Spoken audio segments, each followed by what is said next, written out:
In 1942, a lumber camp cook in northern Ontario fed 40 men on nothing but oats, lard, and molasses every morning, 7 days a week. And not one of them complained, because that breakfast kept a man swinging an axe for 10 hours straight in -30. Number 18 on this list was so common in the Maritimes that children grew up thinking it was the only breakfast that existed. Number 7 was banned from boarding houses because the smell cleared the building before sunrise. These 25 breakfasts cost almost nothing, used ingredients most families already had, and fueled the hardest working generation this country has ever known. Farmers, miners, loggers, factory hands, they all sat down to plates that would horrify a modern nutritionist, but kept this country running. Before we begin, hit subscribe, because these are the meals Canada forgot on purpose. Let us count them down. Number 25, bread and lard. Before butter was affordable on a farmhand's wages, lard was the spread that greeted every working morning across the prairies. Mothers kept a tin pail of rendered pork fat by the stove, white and smooth, scooped onto thick slices of homemade bread with a pinch of salt. In 1935, a pound of lard cost about 8 cents, while butter ran closer to 30 cents. The math was simple, and no family stretching through the Depression needed a lecture on economy. Fathers folded the bread in half and ate it standing by the door, one boot already on, heading for the barn before the sun broke over the wheat fields. That cold, salty fat on dense bread was fuel, pure and plain. It sat heavy in the stomach and kept hunger quiet until noon. Some mothers sprinkled a little sugar on top for the youngest ones, turning poverty into something almost sweet. When margarine arrived in Canadian shops after the war, lard bread vanished almost overnight. But for a generation raised on quarter sections and short growing seasons, it was the taste of every morning they ever knew. Number 24, porridge with molasses. Oatmeal was the foundation of the Canadian working breakfast, and in the years before sugar was cheap, molasses gave it flavor. Mothers measured rolled oats into heavy pots the night before, letting them soak on the back of the wood stove. A long pour of blackstrap molasses turned the gray porridge into something children would actually swallow. A gallon cost around 40 cents and sweetened a family's breakfast for a month. The iron in the molasses kept anemia at bay in communities where fresh meat was scarce through the long winters. Fathers ate their bowls fast, standing at the counter. The taste was dark, earthy, almost smoky. Nothing like the maple syrup breakfasts that tourist brochures would later sell to the world. This was the real Canadian morning, plain, practical, and relentless. Number 23, Teutons. In Newfoundland, breakfast meant Teutons. Yesterday's bread dough was fried in pork fat until golden and crisp on the outside, soft and steaming within. Mothers pinched off balls of risen dough, flattened them between floured palms, and dropped them into a cast iron skillet, where rendered salt pork fat popped and sizzled. Served drowning in molasses, Teutons carried fishermen through hours on the water before the sun climbed high enough to warm anything. A batch of bread dough cost almost nothing. Children fought over the last one in the pan, the one with the crispiest edges. Newfoundlanders who left the island carried the recipe like a passport.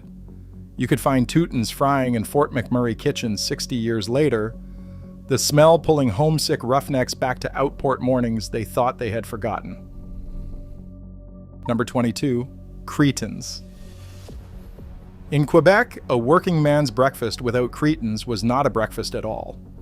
This cold pork spread, dense and spiced with cloves and cinnamon, sat in every icebox from Trois-Rivières to Chicoutimi. Mothers cooked ground pork slowly with onions, breadcrumbs, and milk until it became a coarse paste that set firm when cooled. Spread thick on toast, it was the first thing a factory worker tasted before walking to the mill in the dark. The recipe varied from house to house, each family guarding their particular blend of spices as though it were an inheritance. Children grew up believing their mother's Cretons were the only correct version and argued the point well into adulthood. By the 1950s, commercial versions appeared in grocery stores, but older Quebecers swore they tasted nothing like the real thing. The homemade spread that carried the particular warmth of a kitchen where someone had stood stirring for an hour before dawn. Number 21, fried bologna. When money was tight and the pay envelope thin, fried bologna fed half the country. Mothers peeled the red casing, sliced it thick, scored the edges so it would not curl, and fried it until the edges browned. Laid on white bread with mustard, it was a hot breakfast assembled in 3 minutes.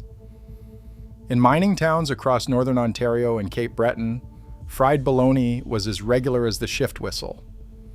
A single stick could feed a family of 5 for 3 mornings running. Nutritionists would later condemn processed meat with the fervor of a revival preacher. But in 1955, a mother with 4 children and a husband underground had no interest in nutritional theory. She needed something fast, filling, and cheap. Fried bologna was all 3. Number 20, buckwheat pancakes. Across New Brunswick and the Ottawa Valley, buckwheat pancakes stacked high on farmhouse tables every morning before chores. Buckwheat flour cost less than white.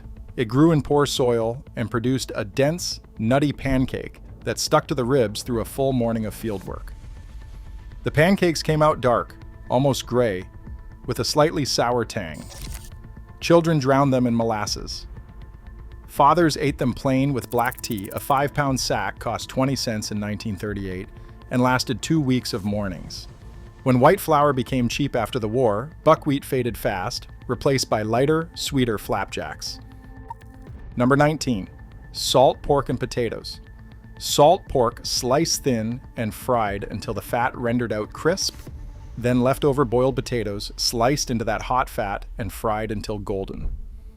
The combination was crude, heavy, and spectacularly effective at keeping a man on his feet for a 12-hour shift in the bush. In lumber camps from the Gatineau to the Lakehead, this appeared on the breakfast table 365 days a year. A barrel of salt pork cost about $4 in 1930 and lasted a small family through the winter. There was no seasoning beyond salt and pepper, and no garnish beyond bread to mop the grease. Children ate it because hunger did not wait for preference, and fathers ate it because the alternative was nothing at all. Number 18, bread and molasses. In the Maritimes, bread and molasses was not a snack. It was breakfast, lunch, and sometimes supper. Thick slices of homemade bread, spread with a dark ribbon of blackstrap molasses, appeared on every table in fishing villages from Lunenburg to Bonavista. Together, they delivered enough calories to carry a man through a morning hauling nets in the North Atlantic wind. Children walked to school with molasses sandwiches wrapped in wax paper, the dark syrup staining fingers, lips, and school books. Mothers bought molasses by the gallon jug. You either loved it or you endured it, but you ate it because there was nothing else between you and noon. When grocery stores began stocking cheap jam and peanut butter in the 1960s, bread and molasses lost its grip on the maritime morning. Number 17, PEA soup reheated. The night before it was pea soup. The morning after it was pea soup again, thicker now, nearly solid after a night in the cold pantry. Mothers in Quebec heated yesterday's soupe au pois on the wood stove, stirring it back to life with a splash of water. Made from dried yellow peas, a ham bone, onions, and root vegetables, it deepened overnight into something almost porridge-like. Men ate it fast, blowing on each spoonful, the steam rising in cold kitchens. In a country where winter mornings dropped to -20 without apology, a hot bowl of thick soup made more sense than cold cereal ever could.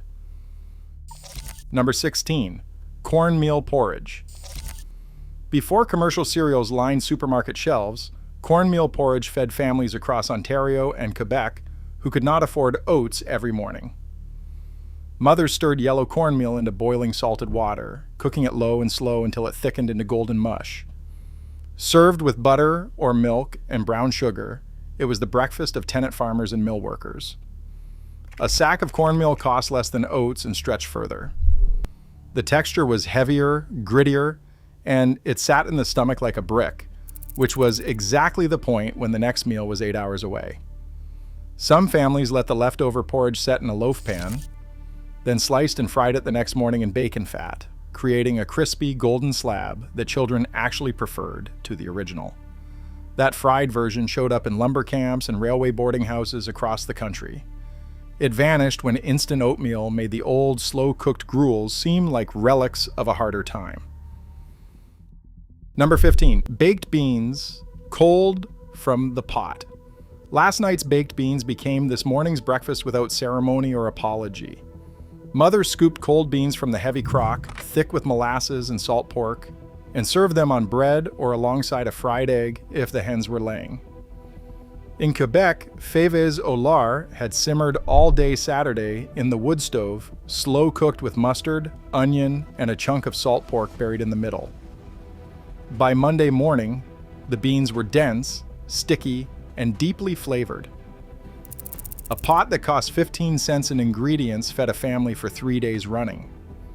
The protein from the beans and the fat from the pork kept men working through mornings that modern office workers cannot imagine. Children ate their beans on toast and did not think it unusual, because every other child on the road was eating the same thing. When canned beans appeared in stores, the homemade version began its retreat. The tinned product was convenient but thin, lacking the depth that came from 12 hours in a slow oven and the particular hand of a mother who had made the recipe 100 times before. Number 14, potato pancakes. When the flour ran low but the root cellar still held potatoes, mothers grated raw potatoes, squeezed out the water, mixed in an egg and a spoonful of flour, and fried spoonfuls in hot lard until golden. A 10-pound sack of potatoes cost about 15 cents during the Depression, enough for 2 weeks of breakfasts. Potato pancakes appeared from the Ukrainian settlements of the prairies to the Irish communities of the Ottawa Valley. Children remembered the sound of the grater against their mother's knuckles and the speed with which a pile of golden cakes disappeared from the plate. Number 13, smoked fish and bread. Along the coasts and the Great Lakes, smoked fish was the poor man's bacon. Mothers laid fillets of smoked herring, mackerel, or whitefish on thick slices of bread, sometimes with a slick of butter, sometimes plain. The fish was salty, oily, and intensely flavored, preserved by the same smokehouses that kept communities fed through months when fresh catch could not be had. In the Maritimes, smoked herring was so common at breakfast that children arrived at school reeking of it, the smell clinging to wool sweaters and mittens all morning. A pair of smoked herring cost 2 or 3 cents, cheap enough for the poorest family. The protein and fat kept fishermen and dock workers fueled through brutal mornings on the water. When refrigeration became widespread and fresh fish was available year-round, the smoked breakfast faded from daily routine and became a weekend indulgence, then a delicacy, then a memory. Number 12, Red River cereal. That dark, chewy porridge made from cracked wheat, rye, and flax became the definitive prairie breakfast. The cereal was invented in the 1920s and sold in paper sacks at general stores across Manitoba, Saskatchewan, and Alberta. It was cheaper than boxed cereals and more filling than plain oatmeal.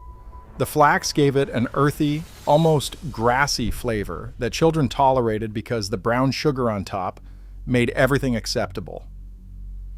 Fathers ate it plain with salt, the same way they ate everything, quickly and without sentiment. A bag lasted weeks and cost less than $1. For families on dryland farms where cash appeared only at harvest, Red River cereal was the breakfast that asked nothing of the budget.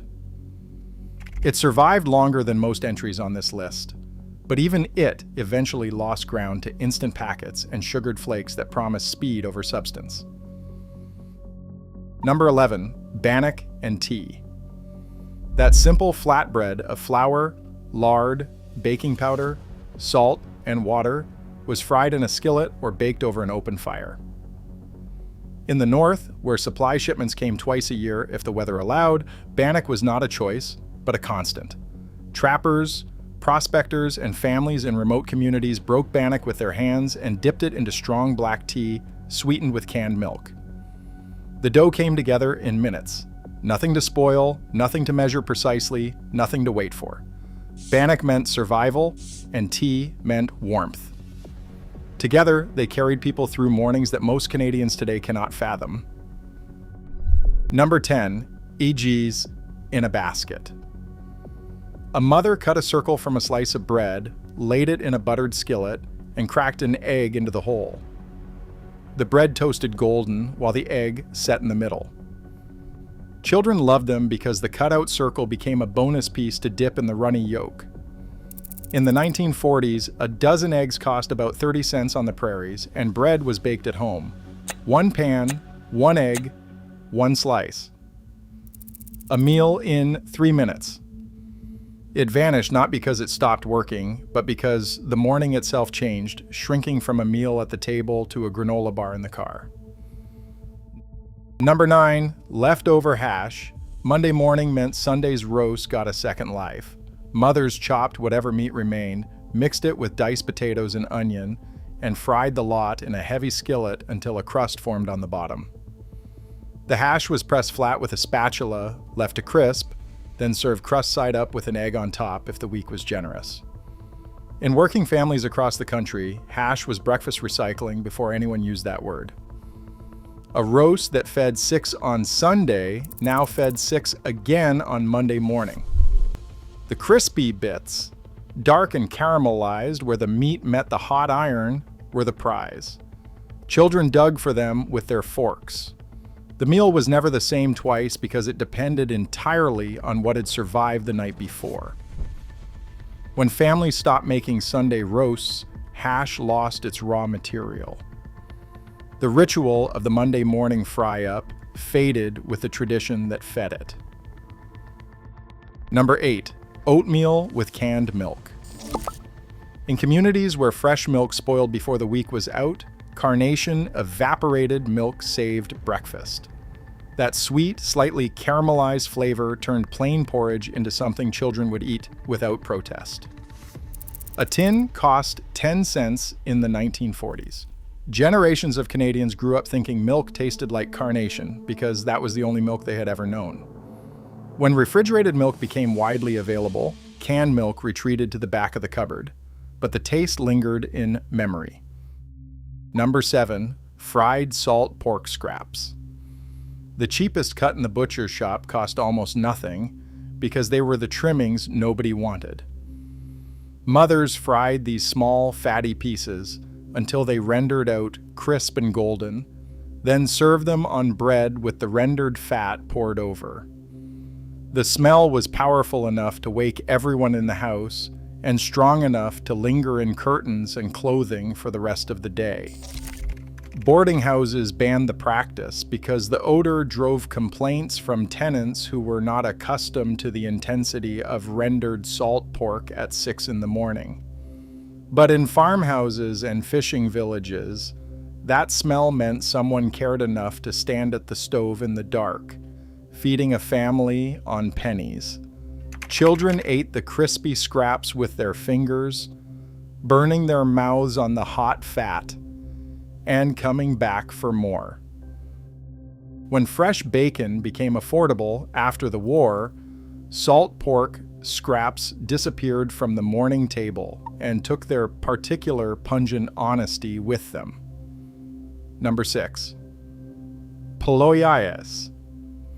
In the Madawaska region, Acadian families started every morning with ployees, thin buckwheat crepes cooked on one side only. Mothers poured batter onto a hot griddle and waited for bubbles to rise and set without flipping. Spread with Cretons, butter, or molasses, ployees carried cultural identity as much as calories. The recipe required no eggs, no milk, no luxury of any kind.